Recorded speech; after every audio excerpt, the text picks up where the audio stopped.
The June 5 deadline referred by U.S. Treasury Secretary Janet Yellen has fallen, and the U.S. debt ceiling negotiations have entered the final congressional voting juncture. House Speaker McCarthy, who is eager to reach an agreement with President Biden, is facing the threat of being kicked out because the far right of the Republican Party is dissatisfied with the negotiating plan with too many compromises. In the heated stage of debt ceiling negotiations, how do Americans view this partisanship and the snowballing expansion of U.S. debt behind the partisanship? The current crisis in Ukraine is still stalemate. The United States and its allies have joined forces to contain China. As the second largest foreign creditor of U.S. debt and China, which has over $3 trillion foreign exchange reserves, what risks should we pay attention to? Observer.com recently interviewed American economist Michael Hudson. Michael Hudson worked as a financial analyst on Wall Street in his early years. He is currently a researcher at the Levy Institute in the United States and a special research professor of the Department of Economics at the University of Missouri, Kansas campus. He has long studied debt and U.S. financial hegemony. He pointed out that the United States will not default, but China must work hard to promote the de-dollarization of the economy, because buying U.S. debt to reserve dollars is to pay for U.S. military expenditures. One of the ultimate goals of these military expenditures is to deal with China. Lu Jianxi, Associate Professor of the Department of Cultural Studies, Lingnan University, Hong Kong, and Yan Zaiwai, PhD of Lingnan University and Chairman of the Quarren Township Construction Social Enterprise Alliance, helped in this interview. We would like to thank you. Screenshot of Professor Michael Hudson's interview with Observer.com. Interview/Observer.net Gao Yanping. The purpose of partisan struggle is to cut the welfare of the people. Observer.com. Chinese readers are currently very concerned about the U.S. debt ceiling crisis. We all know that the U.S. debt limit is not a new topic. Since 1960, the U.S. government has reached the debt ceiling 78 times.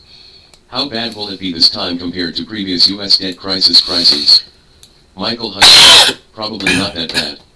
Republicans and many Democrats, including Biden, want to cut social welfare spending, such as cutting health insurance and benefits for single mothers, and they want to increase defense spending. On top of that, they want tax cuts for the financial sector, real estate, and insurance. They just want to spend money for the financial sector and the rich 1%. Under Trump, the U.S. government has slashed taxes without cutting spending, and in fact increased military spending, so now the government has to borrow money to get by. All the arguments on TV are saying, look at these government deficits, we can no longer support the U.S. government spending money like this. They just want to create a sense of fear so that they can cut social welfare spending on ordinary people and keep spending on the military. That's what Republicans say. They kept discussing the China threat theory, saying that we should protect Taiwan from mainland China and help Taiwan fight against China. This is the focus of the bipartisan debate on the debt ceiling negotiations. The U.S. government pays its debts, and the Treasury always has the capacity to pay them. The U.S. government simply doesn't care about Congress's proposal to cut the debt because Congress already supports all of their spending programs.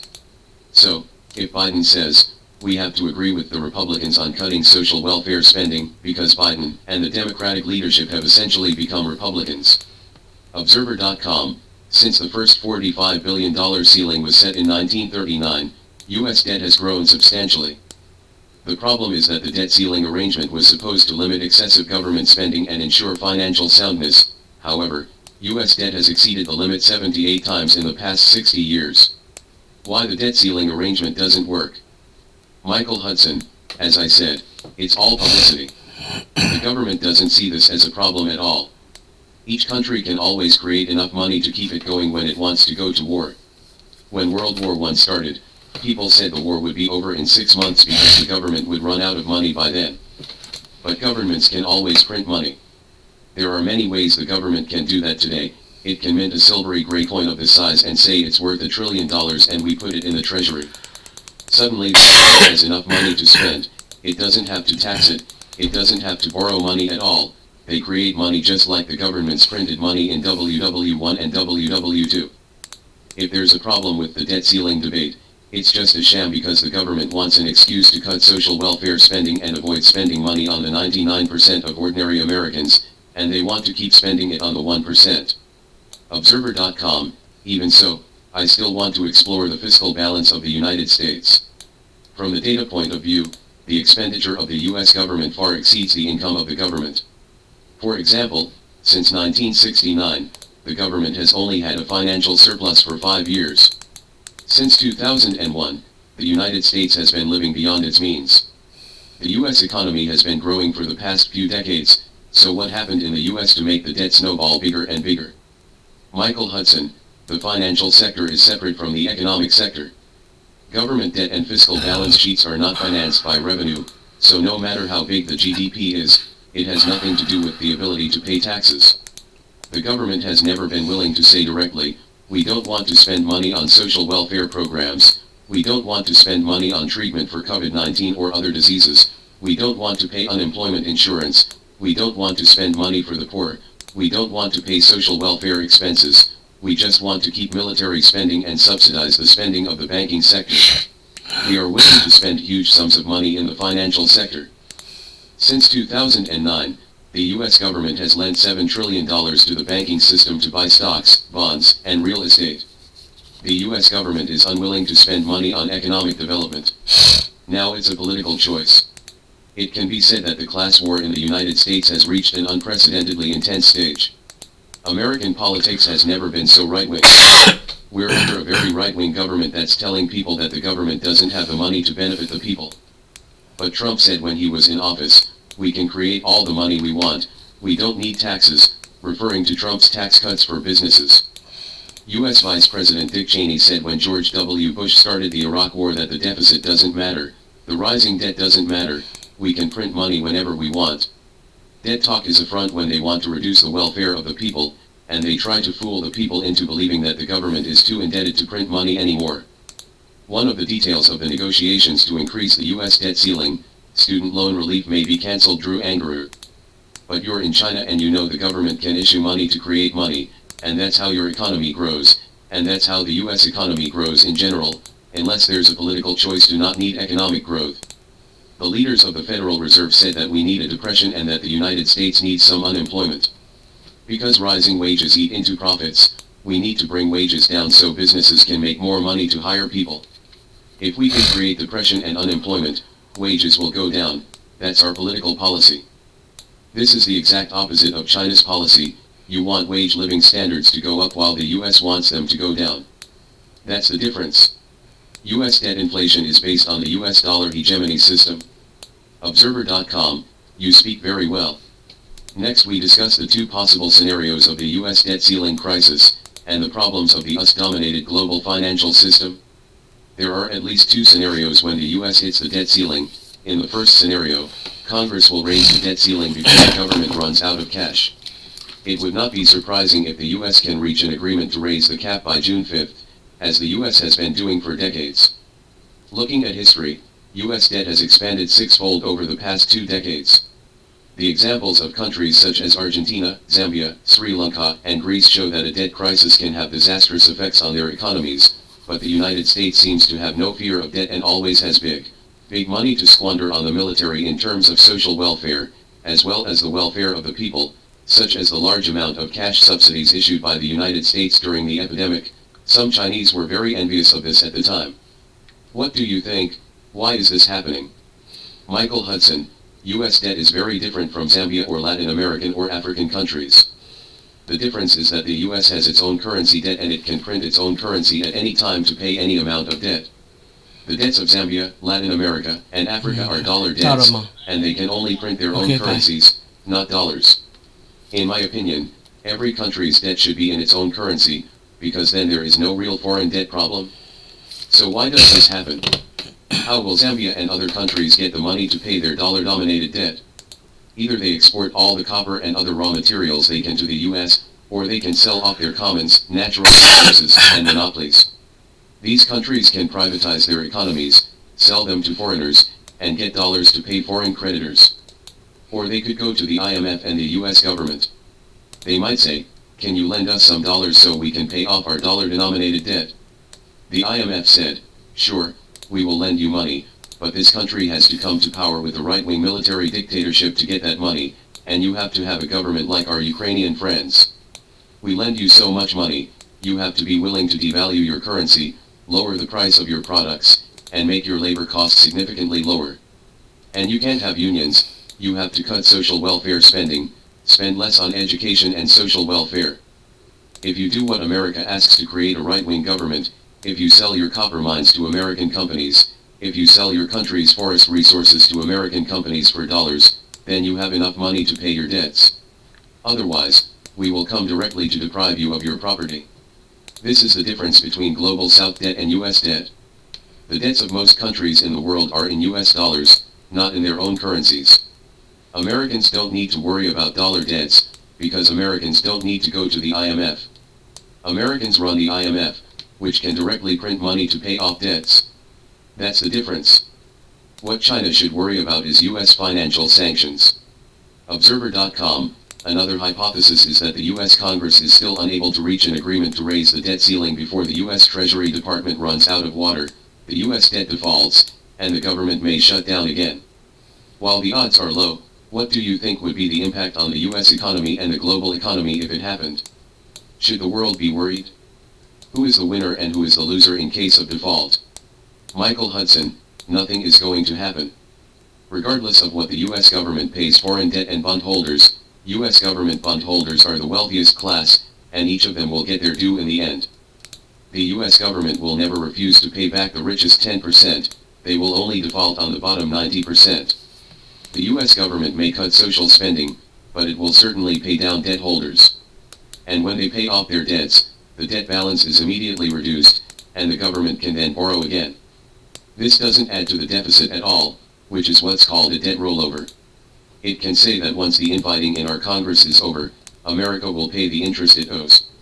After all, between 2009 and 2020, the government paid just 0.2% in interest, and the US economy has run for 15 years with almost no interest payments.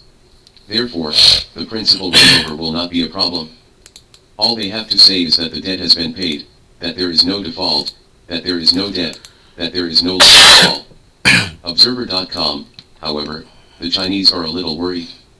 China is the second largest foreign holder of US debt, and we still hold more than 850 billion US debt. As of January this year, China held a total of 859.4 billion US dollars in US debt, making it the second largest foreign holder. Data from the US Department of the Treasury.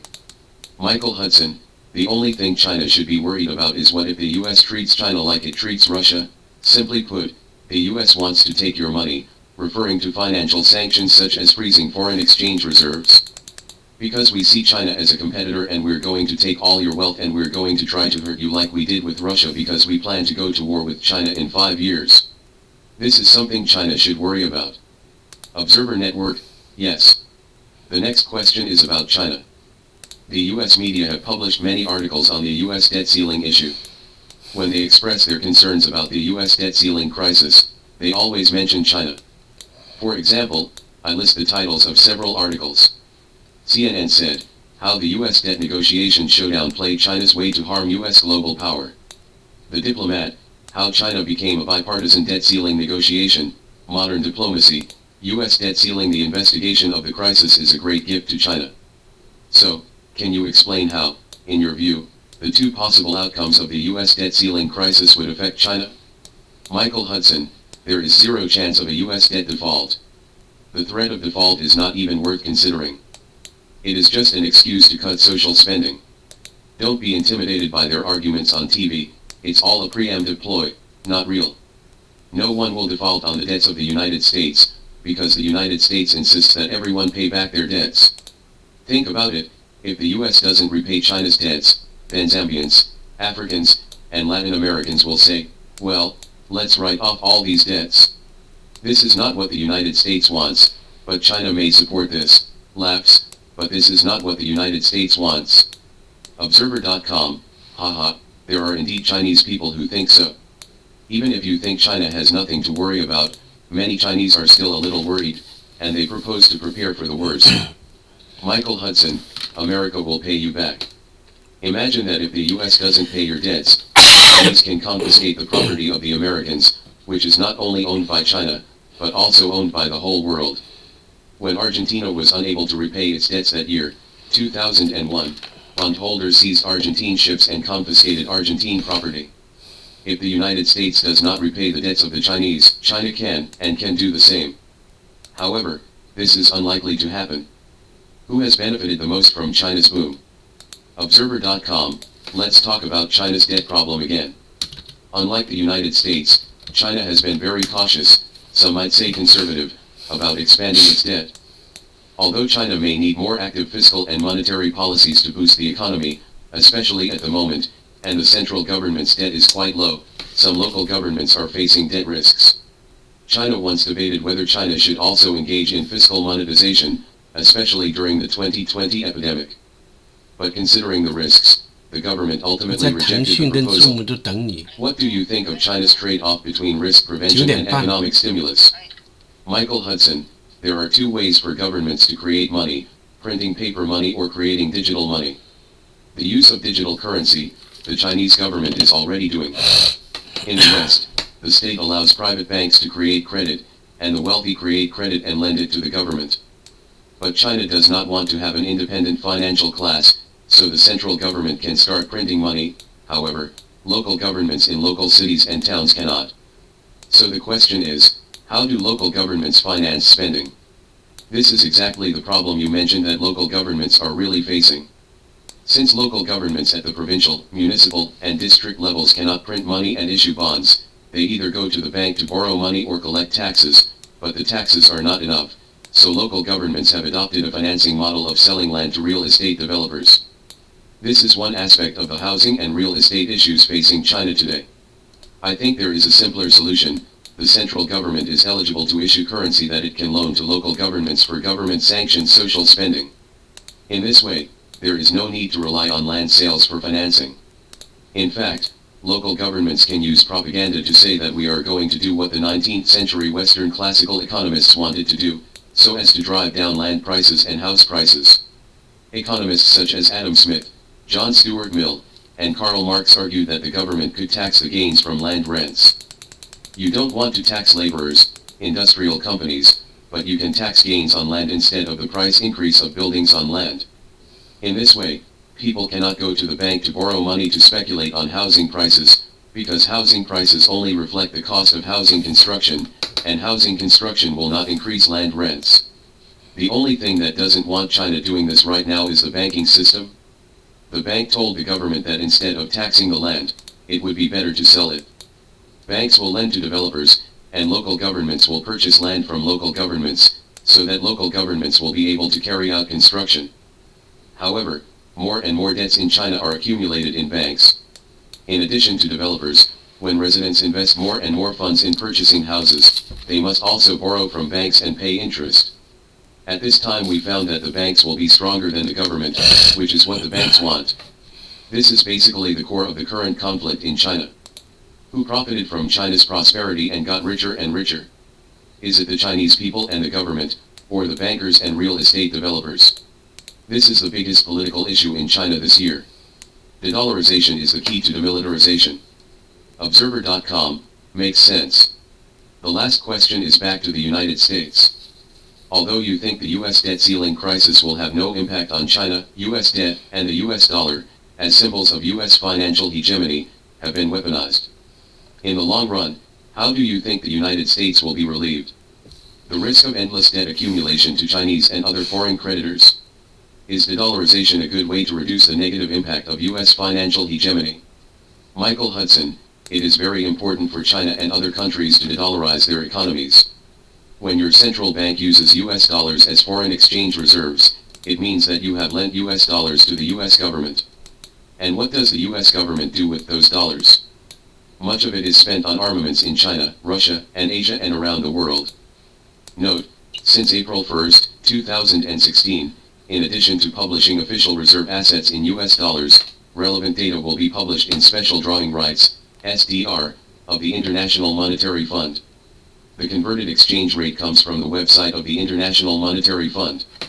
USD/SDR equals 0.741582 in January, USD/SDR equals 0.752567 in February 2023, USD/SDR equals 0.743367 in March 2023, USD/SDR equals 0.742386 in April 2023.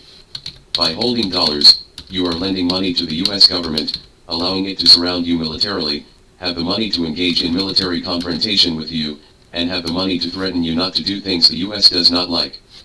Judging from the overall balance of payments deficit of the United States, during the Korean War in 1951 and the Vietnam War in the 1970s, the increase in US debt was caused by huge military expenditures. Therefore, when Asia holds dollars, it means that Asia is paying for US military spending. You tax your own people and then give the wealth to the American military so they can build military bases to surround you and fight you. If your government does not do what the United States wants, the United States will turn Taiwan into Ukraine and fight to the last Taiwanese, just like NATO's war on Russia and fight to the last Ukrainian. NATO says we are fighting Asia and Europe at the same time. We are not a defensive organization, we are an offensive organization. We want to go to war with China, and we encourage our customers in Japan and other countries to join us in fighting China.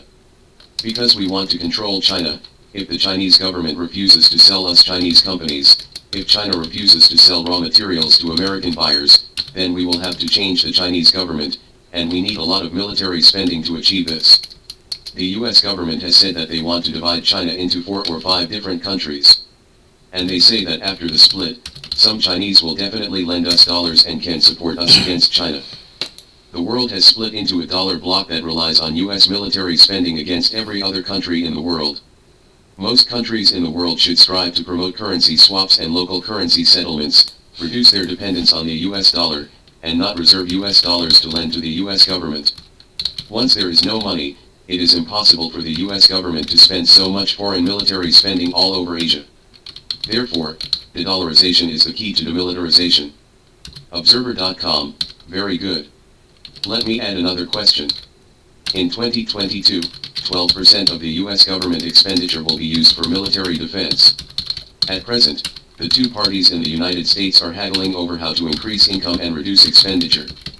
In your opinion, if the US government increases revenue and reduces expenditure, what kind of plan is the most ideal? Michael Hudson, I think you're confusing two concepts here. Military spending may account for 12% of the year's budget, but 100% of America's foreign debt is attributable to increased military spending. As I said, political elections in the United States are funded by corporations, especially from Wall Street, the military-industrial complex, arms manufacturers, Raytheon, etc., are major funders of political campaigns. In the United States, the head of any congressional committee is the congressman who receives the most campaign contributions. Military Complex says which congressional military branches are Democrats and which are Republicans. We'll make sure we fund our MPs so that we elect MPs who represent our interests. The donors to the campaign, not the voters, are these donors. This is how American politics works. Everything is up for grabs. Donors are the ones most debated on television, no matter how much they donate. So Congress reciprocates, giving Raytheon and the military complex more votes for more benefits. The military complex, in turn, contributes more to congressional campaigns. It's a back and forth cycle, and in most countries it's illegal, but that's the financialization of the American political system. Wall Street, the oil industry, the pharmaceutical industry, and the mining industry are major contributors to U.S. election campaigns. This is why the U.S. government ignores the interests of voters and serves Wall Street, the pharmaceutical industry, and the military industry.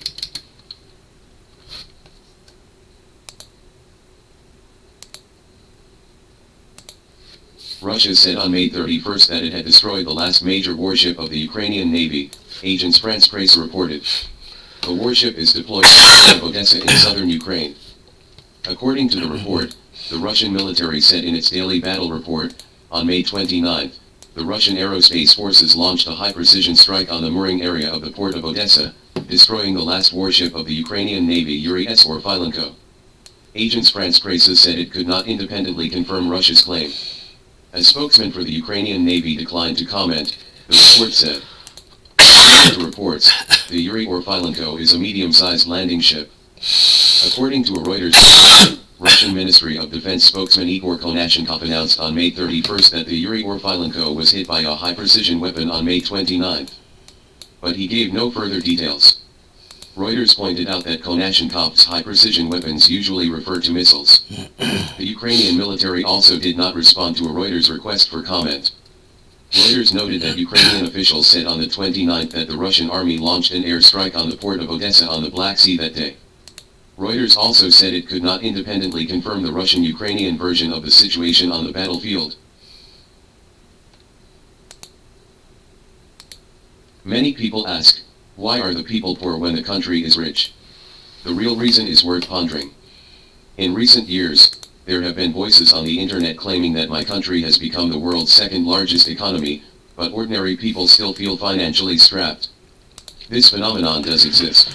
Nowadays, there are not many families who can save more than 50,000 yuan, and many families are burdened with debt. China is the world's second largest economy.